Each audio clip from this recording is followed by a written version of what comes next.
Gusto niyo bang malaman kung paano lutuin ang aking espesyal na sopas? Ayan, hinahanap-hanap ng aking mga barkada, classmate in high school and college. So, this is my specialty pang hotel style na sopas. So, masarap kainin tuwing tag-ulan at humigop ng mainit na sabaw. Ayan, panoorin niyo po ang aking pagluluto ng special kong sopas.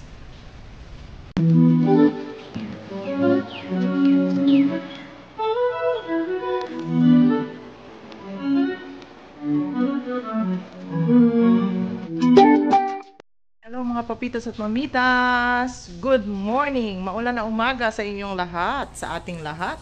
Ayan, for today's video. Dahil malamig na naman ang panahon at may bagyo, ayan, paalis na yata, pero malakas pa rin ang ulan. So, kailangan natin humigop ng mainit na sabaw again.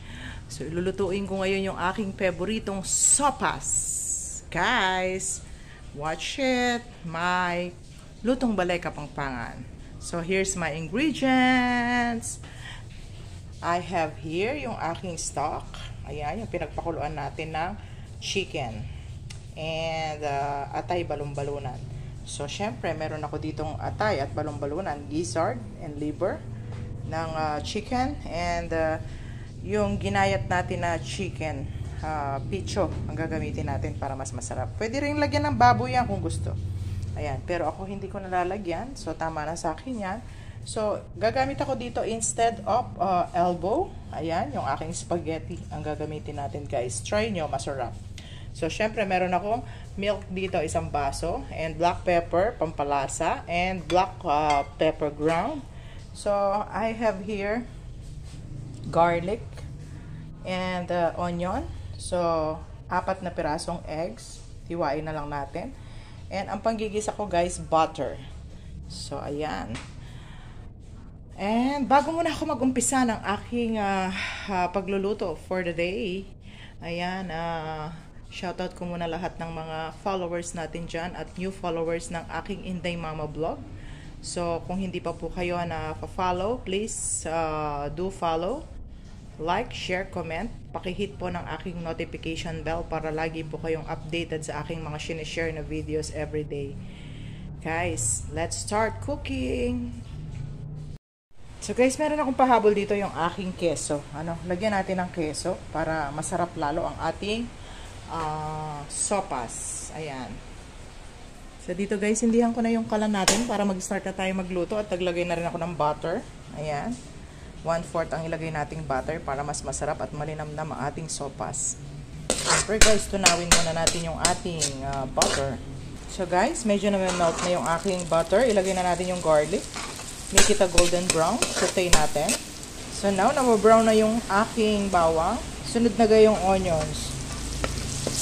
Ayan, palantahin natin yung sibuyas. And then next guys, pag nalanta na yung sibuyas at bawang na brown, ilagay na natin yung atay balon-balunan at chicken. So haluin natin para mag-combine yung ating timpla. Alam nyo guys, mas masarap yung medyo ipiprito nyo ng bahagya para mas malasa yung ating sahog. So guys, as you can see, napiprito na yung aking manok at balon-balonan atay. Lagyan na tayo ng konting fish sauce. Tansyahin na lang natin, or either wait for tablespoon of fish sauce. 5 or gawing 5 kasi may sabaw. Then guys, lagyan natin ng black pepper, ground black pepper. Next, konting pampalasa. So kapag nalagyan na natin ng timpla, ilagay na natin yung ating stock. Yung pinagpakuluan natin guys ng aking mga karne. So ayan, madali na siyang haluin. See? At pakuluin lang natin yan ng mga 1 minuto. So guys, as you can see, it's boiling. So after maboil ng ating sabaw, ilagay na natin ang ating noodles or spaghetti noodles. Guys, haluin natin. Ayan.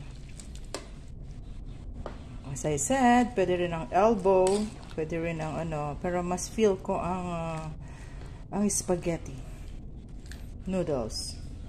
So, kapag nailagay na natin ang noodles, isabay na natin ang ating keso para mas malinamnam ang ating sabaw. So, tatanungin nyo ako bakit nilalagyan ko yan ng keso. At napansin nyo guys, hindi ako maglalagay ng gulay, wala akong vegetable dito. Kasi ito'y parang pang hotel style. Pwede siyang tumagal guys pag hindi siya naubos, no? At habang tumatagal ito, sumasarap. Habang iniinit, sumasarap. So guys, takpan na muna natin ito para naman maluto yung ating spaghetti. Ayan. At huli kong ilalagay ang aking eggs and milk. I know na namimiss ng mga classmate ko to. When I was in high school and college, ayan, namimiss ng mga classmate ko to. Ito yung paborito nilang niluluto ko. Gustong-gusto nila yan guys. Silipin na po natin yung niluluto kong sopas. Ayan. Ayan, tingnan natin guys yung aking noodles. Ayan. Pag ito'y wala ng puti-puti, ibig sabihin ay luto na ang ating spaghetti noodles. Okay? Tingnan natin kung malambot. So, ayan. Medyo lumalambot na. Next, ilalagay ko na po yung isang basong gatas. Ayan, ebap. So, haluin lang natin ang aking sopas. And then, ilalagay ko na po yung itlog. Ayan. So, ito na. Haluin na natin ang aking special sopas na pang hotel style. Ayan. So, yan. That's it. My sopas for the day. Thank you guys for watching. Sana nagustuhan ninyo. And kung nagustuhan nyo ang aking luto na sopas, please comment right down below. Ayan. Kung naibigan nyo po. Ayan. Maraming salamat po sa panonood ng aking video for the day. God bless everyone. Have a good day. And be safe everyone. It's 'cause it's rainy days.